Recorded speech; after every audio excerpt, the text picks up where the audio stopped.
Halo warga sekolah, selamat datang kembali di channelnya Mas Eka. Ya, akhirnya ya SPMB untuk Jakarta sudah akan dimulai. Nah, Mas Eka akan membukanya dengan cara pendaftaran akun untuk SPMB Jakarta. Ingat, ini adalah khusus Jakarta dan kemungkinan besar nanti akan sama dengan beberapa provinsi, kabupaten dan kotanya lain-lain ya, yang menggunakan sistem yang sama ya, yang menggunakan bukan akun ya, sistem PPDB atau SPMB yang sama. Jika sistemnya sama, insya Allah nanti cara mendaftarnya pun akan sama.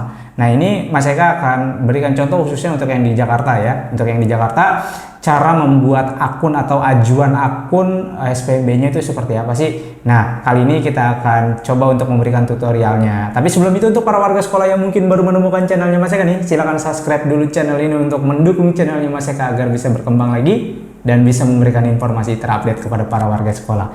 Kira-kira bagaimana cara untuk membuat akun SPMB tahun 2025 ini Mas Eka? Langsung aja yuk kita bahas. Ya, akhirnya ya yang ditunggu-tunggu oleh para warga sekolah ya.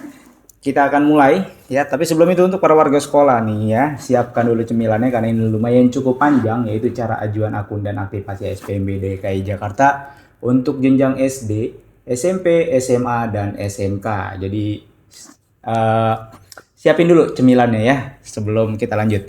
Oke, sebelum kita lanjut nih, agar tampilannya nanti bisa sama semua ya, para warga sekolah yang mungkin menggunakan laptop ya nggak perlu disetting lagi. Tapi kalau para warga sekolah yang menggunakan handphone Android ya, silakan setting terlebih dahulu di tampilan handphonenya menggunakan tampilan desktop ya, seperti ini caranya. Setelah seperti ini, nanti tampilannya akan sama seperti yang ada di tampilan komputer ataupun di laptop. Oke, udah siap ya? Yuk langsung aja kita mulai. Ya, ini dia tampilan pertamanya. Nah, jadi nanti para warga sekolah bisa langsung lihat tampilannya seperti ini. Di sini ada jenjang ya SD, SMP, SMA, dan SMK seperti prediksi Mas Eka di video sebelumnya. Itu SD ada 7 jalur, SMP ada 9 jalur, SMA ada 9 jalur, dan SMK ada 8 jalur ya. Nah, untuk pendaftarannya para warga sekolah bisa klik yang di atas atau para warga sekolah bisa pilih di jalurnya di jenjangnya masing-masing. Ya, nanti dia ada menu pendaftarannya. Oke, next. Nah, untuk jalur-jalurnya di SD ini ada 7 ya. Penyandang disabilitas, anak panti, mitra, terus domisili, mutasi, tahap kedua, tahap ketiga ya. Jadi ini kurang lebih sama seperti yang sudah Mas Eka prediksi di video sebelumnya.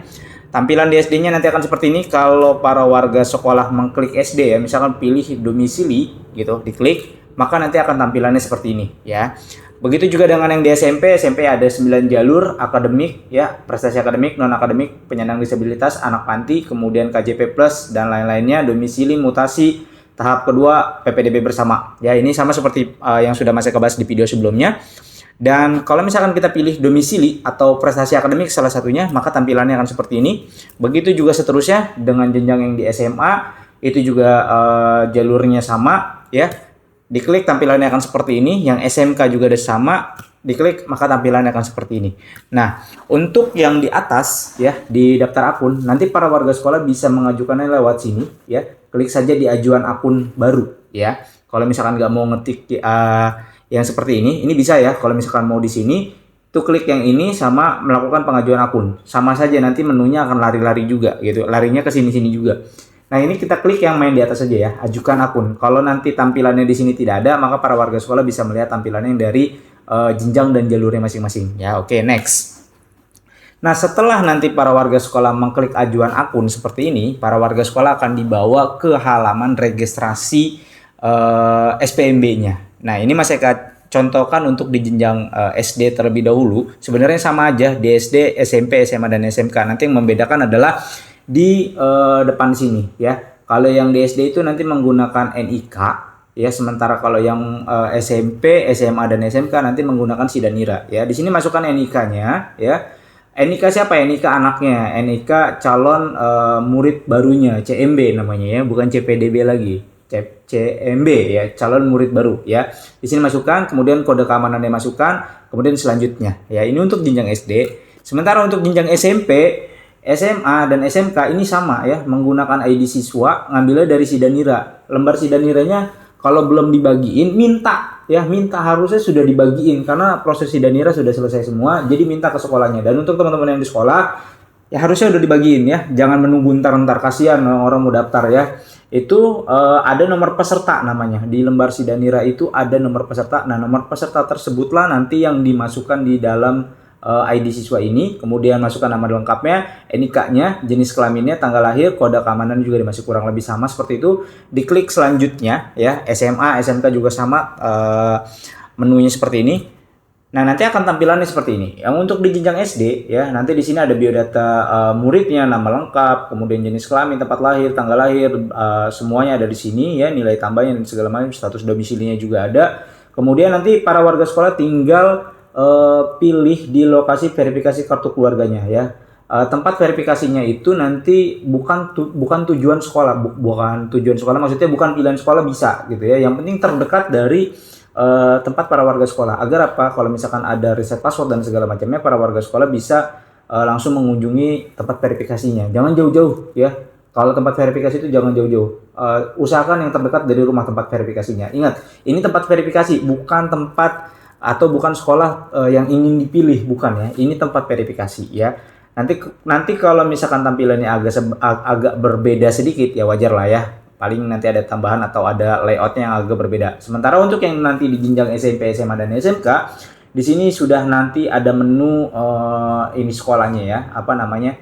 Nama sekolahnya, kemudian nama lengkapnya dan segala macam. Kemudian di sini nanti dia ada tambahan lembar nilai dan juga prestasi yang sudah dimiliki, baik itu akademik maupun non akademik, nanti ada semua di lembar berikutnya ya, di halaman berikutnya. Nah, para warga sekolah tinggal dicek semua datanya sudah terintegrasi semua dan nanti tinggal dicocokkan. Kalau memang oke, lanjut ya. Ketika sudah klik selanjutnya, maka nanti para warga sekolah akan masuk ke bagian unggah berkas ya. Jadi sekali lagi Mas saya ingatkan, untuk yang jenjang SD kurang lebih tampilannya nanti seperti ini. Sementara yang SMP, SMA dan SMK nanti ada tampilan nilai rapot dan prestasi yang sudah diinput ya. Kan kalau yang dari dalam DKI sudah pada selesai tuh ya, verifikasi prestasi akademik maupun non akademiknya ya.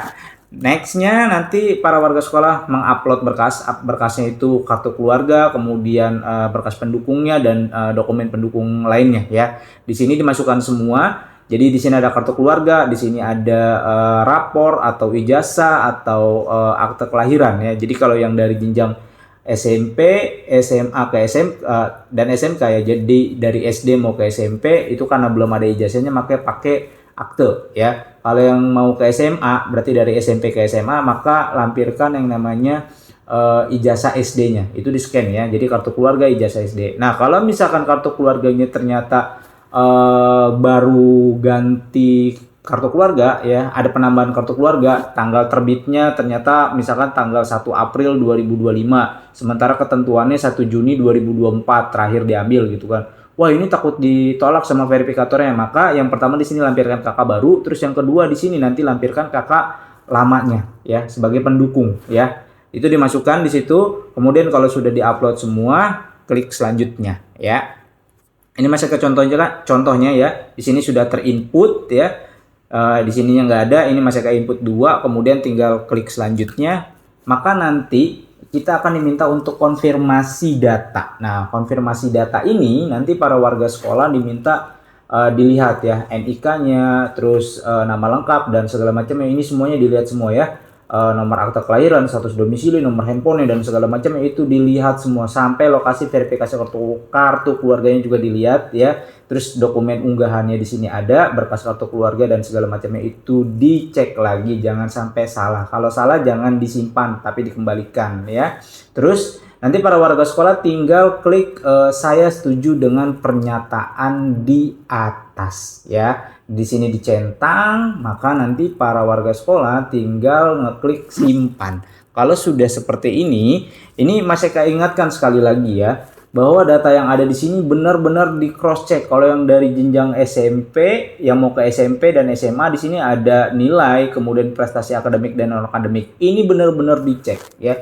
Kalau memang ada kekeliruan segera lapor ya, tapi kalau nggak ada oke ya. Ini jangan sampai salah. Ini kebanyakan para warga sekolah pengen buru-buru daftar, main input, apalagi terutama nih untuk para warga sekolah yang mendaftarnya lewat tukang fotokopi atau warnet. Nah, itu kadang yang menginputnya ya, yang membuat jasanya main asal-asalan aja input, ternyata salah. Begitu salah udah dilempar sana lempar sini, kasihan ya. Jadi usahakan dilihat. Saran Mas Eka sih kalau memang tidak bisa menginput ya, atau ada keterbatasan untuk mengaksesnya, saran Mas Eka lebih baik datang ke sekolahan daripada harus ke jasa-jasa seperti itu. Karena apa? Takutnya nanti ada kekeliruan dan segala macam, mereka lepas tangan ya. Lebih baik datang ke sekolahan, ke posko-posko yang berada di sekolahannya ya. Jadi nanti setiap sekolah itu punya poskonya.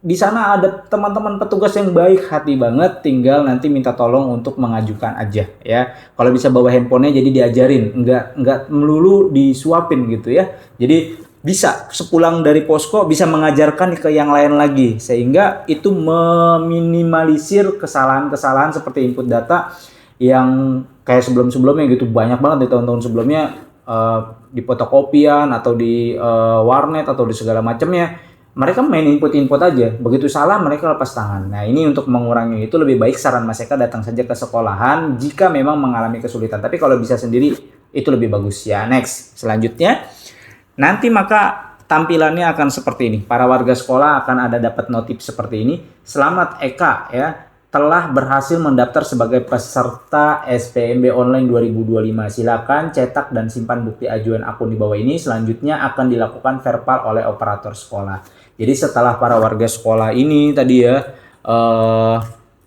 di sini ya masukin, terus dicek datanya ya semuanya, kemudian mengupload berkasnya untuk diverifikasi, dan para warga sekolah juga udah milih tempat sekolah verifikasinya ya. Nanti akan diperiksa atau diverifikasi oleh operator sekolah tujuan verifikasinya. Ingat, ini tempat verifikasi. Boleh nggak Mas Eka, saya misalkan mau milih sekolah A, tapi verifikasinya di sekolah B? Boleh, nggak apa-apa. Usahakan yang terdekat dari rumah ya. Kemudian kalau misalkan dia nanti ada pembatalan, itu nggak bisa milih tempat verifikasi lain, harus diverifikasi atau di tempat tersebut. Ya contoh, ditolak nih sama sekolah A karena kakaknya kakak baru ya. Dia mau pindah ke sekolah B, itu nggak bisa. Pasti nanti di sistem akan dapat notif ya. Jadi kalau misalkan udah ditolak di sekolah A, minta diperbaiki, maka para warga sekolah nanti harus memilih sekolah A tersebut lagi untuk di verbal ulang ya, diverifikasi ulang. Kalau misalkan udah tampilan seperti ini, di sini nanti ada informasi akunnya ya, nama peserta, nomor peserta, dan token. Nah ini para warga sekolah cetak akunnya, jangan sampai nggak dicetak. Kalau yang menggunakan handphone langsung buru-buru di screenshot, jangan main langsung kembalikan atau kembali ke beranda atau langsung di logout, itu jangan ya, di screenshot terlebih dahulu ya. Terus kalau yang pakai jasa-jasa kayak di warnet, di fotokopi, itu usahakan minta di print ya. Terus tokennya ada lihat ya, jangan sampai nanti yang mengaktifasi mereka kemudian yang membuat password mereka, sementara passwordnya nggak dikasih tahu. Nah ini yang repot ya, nomor pesertanya nggak ada, buktinya nggak ada, terus tiba-tiba datang ke posko, ini mau didaftarin nggak bisa, mentok segala macam. Itu karena ya itu oknum-oknum yang tidak bertanggung jawab seperti itu ya. Nggak menyalahkan semuanya gitu, tapi ada yang seperti itu ya. Jadi untuk para warga sekolah ini jangan lupa, jangan sampai tidak dicetak, wajib dicetak ya. Nextnya, maka tampilannya nanti akan seperti ini. Ini mungkin tampilannya akan berbeda ya dengan yang nanti para warga sekolah pegang. Di sini ada nomor peserta, token, terus lokasi pengajuan, waktunya, kemudian lokasi verifikasi kartu keluarga. Di sini ada nomor peserta, nama lengkap, jenis kelamin, tempat tanggal lahir, alamat, sekolah asal, madrasah, seperti itu ya. Terus nomor akte kelahiran, status domisilinya, nomor telepon. Di sini nama orang tua, nama muridnya ya. Nanti dapat bukti pengajuan akun seperti ini ya. Di sini ada tokennya ya, tokennya jangan sampai hilang, dan nomor pesertanya. Oke. Kalau udah, untuk yang jenjang SMP juga sama seperti ini ya. Nanti dia akan dapat tampilannya seperti ini. Di sini ada nilai dan juga prestasi akademik dan segala macamnya nanti ada di sini. Ya nanti ini bisa dicek semua ya. Nah, setelah udah dapat seperti ini, apa yang harus dilakukan Mas Eka? Para warga sekolah bisa balik lagi ke halaman awal seperti ini ya. Kemudian para warga sekolah bisa pilih yang paling atas ya, daftar akun. Di sini ada 3 ya, ajuan akun, cek verifikasi akun, cetak ulang akun. Nah, karena para warga sekolah udah pada bikin ajuan akunnya, maka para warga sekolah step selanjutnya adalah cek verifikasi akun. Ya, sebelum melakukan aktivasi, maka para warga sekolah cek verifikasi akunnya terlebih dahulu ya. Kita klik cek verifikasi akun, kemudian pilih jenjang yang ingin kita pilih ya. Di sini masih akan beri contoh di SD, kemudian nanti di sini pilih dan lanjutkan. Ya, kalau yang SMP pilih, SMA juga sama, SMK juga sama. Kalau udah diklik ya nanti tinggal pilih aja ya. Next, nah maka tampilannya akan seperti ini, cek verifikasi akun, maka masukkan nomor akun muridnya, nomor pesertanya, dapatnya dari mana? Dari yang sini tadi. Nah ya, di bukti ajuan akun, makanya jangan sampai hilang ya, dicetak jangan sampai hilang, pokoknya di screenshot kalau yang menggunakan handphone ya. Terus kalau sudah, nanti para warga sekolah masukkan tokennya juga, tokennya ada di sini ya. Tokennya ada di sini. Mas Eka, saya lupa mau nggak di screenshot terus nggak dicetak pula ya. Di sini bisa cetak ulang akun ya, nanti di situ ada menunya, tinggal diklik lagi, masukkan NIK-nya atau masukkan nomor sidaniranya biasanya ya. Terus kalau sudah ya, di sini masukkan kode keamanannya, cek akun ya. Ini untuk melakukan aktivasi ya. Kita cek dulu nih, akun kita sudah diverifikasi belum sih oleh verifikator di sekolah tujuan yang menjadi tempat verifikasi kita. Dicek, maka tampilannya nanti akan seperti ini ya. Cek verifikasi akun murid ya. Wah ternyata nih Mas Eka sudah diverifikasi gitu di atasnya contoh ya, padahal di bawah statusnya belum diaktifasi gitu ya. Kalau belum diaktifasi maka di sini tulisannya juga belum diaktifasi ya. Kalau sudah diverifikasi maka ini sudah diverifikasi tapi belum diaktifasi ya. Kalau memang statusnya belum diverifikasi, maka di sini akan ada keterangan belum diverifikasi, statusnya juga belum diverifikasi. Nah, di sini nanti akan muncul nomor pesertanya, nama siswanya, kode verifikasinya di sini ada, status verifikasinya ya. Dilihat status verifikasinya sudah diverifikasi atau belum diverifikasi ya. Kemudian status aktivasinya di sini belum aktivasi. Nah, kalau sudah diverifikasi dan belum melakukan aktivasi, maka step selanjutnya atau langkah selanjutnya para warga sekolah harus melakukan aktivasi terlebih dahulu ya. Kalau sudah diverifikasi, ingat kalau sudah diverifikasi maka lakukan yang namanya aktivasi. Ya, bagaimana cara melakukan aktivasinya? Yuk. Nah, nanti para warga sekolah ya tinggal masuk di sini di login ya, masuk atau login. Nanti tampilannya akan seperti ini ya. Jangan masuk dan login dulu ya, jangan masuk di sini jangan, tapi pilih yang ini ya, yang aktivasi akun ya. Setelah pilih aktivasi akun, para warga sekolah akan dibawa ke halaman seperti ini. Masukkan nomor peserta yang tadi, tokennya dimasukkan, kemudian masukkan email Anda ya. Di sini untuk riset ini lebih enak nih daripada tahun-tahun sebelumnya. Jadi kalau tahun sebelumnya kan para warga sekolah harus datang ke sekolah dan segala macamnya. Ini bisa nih nanti kalau misalkan mau riset password, masukin ke email. Makanya usahakan masukkan email aja, biarin ke bolak-balik ke sekolah atau ke posko ya. Masukkan email yang aktif, yang bisa dibuka dan ya aktif lah ya. Ini sifatnya opsional, tapi kalau saran Mas Eka sih diwajibin lah ya, agar kalau lupa password enak tinggal di reset terus dikirim ke emailnya ya.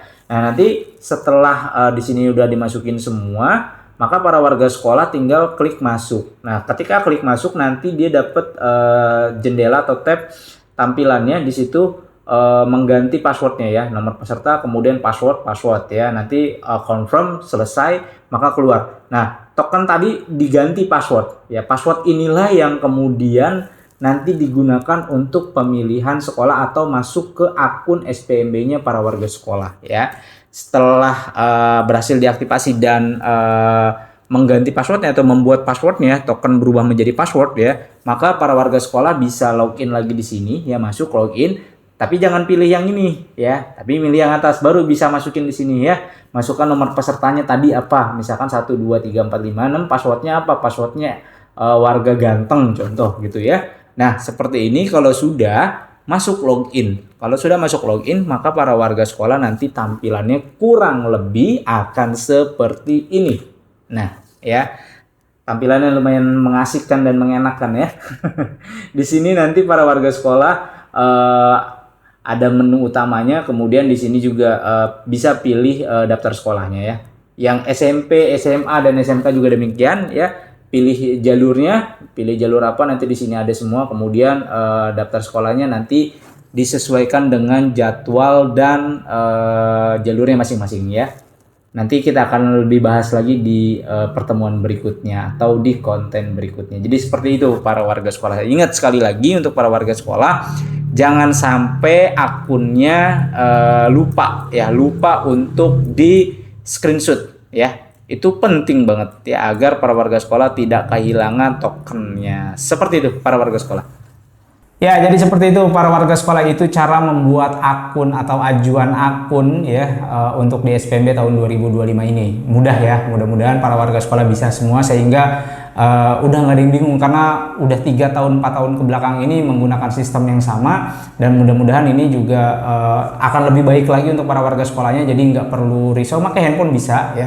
Itu udah Mas Eka sampaikan ya tutorialnya yang menggunakan desktop atau laptop atau komputer, dan yang menggunakan tablet ataupun handphone juga. Jadi udah ada 2 tuh ya. Jadi mudah-mudahan ini bisa mempermudah untuk para warga sekolah semua, sehingga para warga sekolah bisa mendaftarkannya sendiri dan bisa secara mandiri melalui PPDB online-nya. Oke ya. Mungkin itu aja informasi yang bisa Mas Eka sampaikan. Jangan lupa bagikan video ini kepada para warga lainnya agar para warga lainnya bisa mendapatkan informasi yang sama. Jika ada pertanyaan silakan langsung tanyakan saja di kolom komentar. Mas Eka undur diri, sampai jumpa di konten berikutnya. Wassalamualaikum warahmatullahi wabarakatuh.